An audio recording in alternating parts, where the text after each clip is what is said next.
Եվ եզրակացություն վերջնական, ես Ռուսաստանի Դաշնության մասով համակողմանի վերլուծության հիման վրա մասնագետը հանգում է հետևյալ կատեգորիկ եզրակացությունը։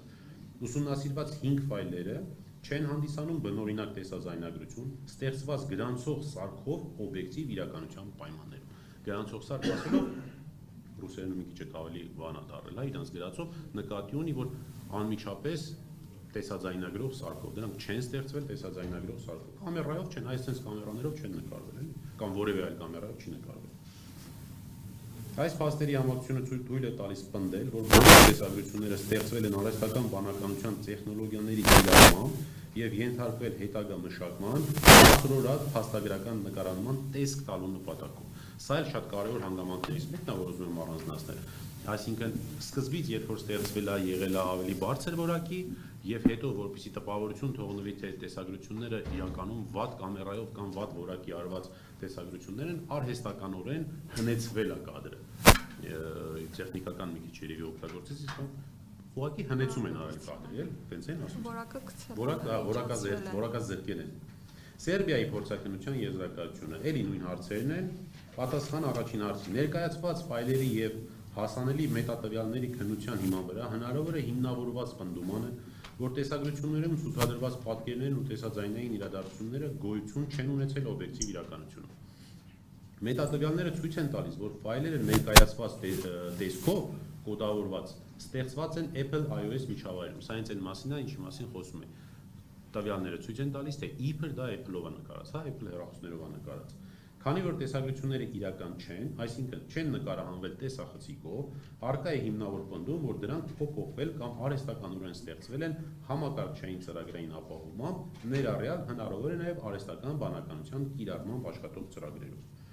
Հաջորդ հարցին պատասխան. առկա են բավարար տվյալներ պնդելու համար, որ տեսագրությունները ստեղծվել են արհեստական բանականության կամ տեսաբովանդակություն ստեղծելու համար նախատեսված մասնագիտացված ծրագրի կիրառմամբ, չնայած Core Media Audio-Video մետատվյալները ցույց են տալիս Apple iOS-ի միջավայրում կոդավորում, արտահանում, դա ինքնին չի ապացուցում բովանդակության ստեղծման իրական մեթոդը, այսինքն տեսախցիկային նկարանում, մշակում, վերակառուցում կամ գեներացում։ Հետևաբար, առկա է բավարար հիմք եզրակացնելու, որ նյութը ստեղծվել կամ փոփոխվել են մասնագիտացված ծրագրով, ներառյալ արհեստական բանականության վրա հիմնված գործիքներով։ Հաջորդ հարցին. Մետատվյալները ցույց են տալիս, որ քննության ենթարկված MP4 ֆայլերը կոդավորված ստեղծված են Apple iOS միջավայրում, ինչը կարող է համապատասխանել ֆայլերի արտահանման կամ վերակոդավորման պահին։ Տեսաձայնային սինխրոնիզացիայի նախնական վերլուծության ընթացքում ձայնային էներգիայի եւ կադրային շարժման 25 կադրվարկյան հարաբերակցությամբ հայտնաբերվել են մոտավորապես -0.20 վայրկյան, այսինքն 200 միլիվայրկյան, այսինքն շուրջ 5 կադր շեղումներ, որտեղ ձայնային ազդանշանը նախորդում է պատկերին։ Սա թույլ է տալիս հիմնավորված պնդում անել, որ ձայնային բովանդակությունը փոփոխվել է, թեպետ հնարավոր պատճառները կարող են ներառել նաև արտահանում, վերակոդավորում, ծրագրային մշակում կամ դեկոդերի ուշացում։ Տվյալների համակցված վերլուծությունը բավարար հիմք է տալիս պնդելու, որ ձայնագրությունները նախկինում ենթարկվել են մշակման, վերաձայնագրման կամ փոփոխության։ Հաջորդ հարցը, արդյոք ձայնային միջավայրի պայմանները կամ տեսաձայնագրության միջոցները չեն փոփոխվել։ Հաշվի առնելով, որ այս հարցը կախված է նախորդ երրորդ հարցի պատասխանից, որն արդեն հնչեցրեցի, եւ կարող է այլ լինել նախորդ եզրակացության տարբեր լինելու դեպքում, ներկայիս հարցի պատասխանը ամբողջությամբ համընկնում է նախորդ հարցի պատասխանին։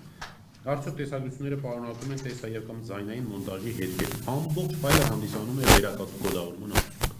ըստ պատասխանի։ Սա հաստատվում է MP4 կոնտեյների կառուցվածքով, այնտեղ իր FFmpeg, որը չի համապատասխանում տեսախցիկով ստեղծված բնօրինակ ֆայլերի կառուցվածքին։ Քողարկված շերտի, այսինքն կադրի արհեստական աղոտացում եւ աղմուկ, այսինքն քողարկված շերտի կիրառումը ևս դասակարգվում է որպես դիտավորյալ խմբագրում բովանդակության ստեղծման հետքերը թաքցնելու նպատակով։